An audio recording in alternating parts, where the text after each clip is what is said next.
So I thought the Jiu-Jitsu here at Nogi Worlds, first of all, I think that IBJJF had a record number of competitors for all time. I think they had over 4,200 people competing, which is incredible.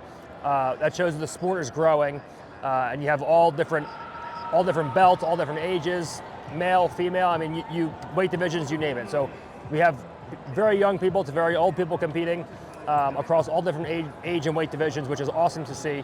And the level of Jiu-Jitsu is growing so much. I'm here, I'm just watching the color belts, and the color belts look like the black belts used to 5 years ago. So just watching the level of Jiu-Jitsu grow as we go is something that makes me very happy. Young athletes coming up, it is very important to compete as much as you can because of the fact that you have to get used to the competition, used to the tactics, used to the crowd, used to the lights, used to the nerves of competition. So I think you have to normalize competing when you're initially coming up.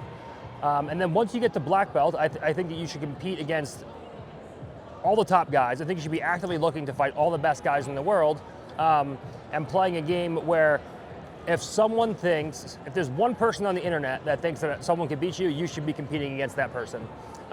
So obviously as you start to get higher and higher level and start competing against higher and higher level people, the camps and the matches will become more and more important, which means that you will have to, once you get to a black belt or to a world level, you will start to have more and more important matches, and that means the matches or the camps for those matches will have to be longer and longer.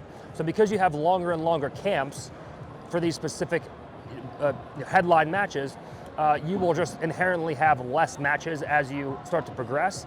But when you're just competing on a local level, there's no reason why you shouldn't be competing every weekend or 3 times a month, twice a month, as much as you can. And then once you get to a black belt level, if you have a camp, if I have an ADCC camp, for example, it's a 12-week camp. So I'm not going to compete within that 12-week camp usually, or 16-week camp. I personally do a 16-week camp, but our team's camp is 12 weeks.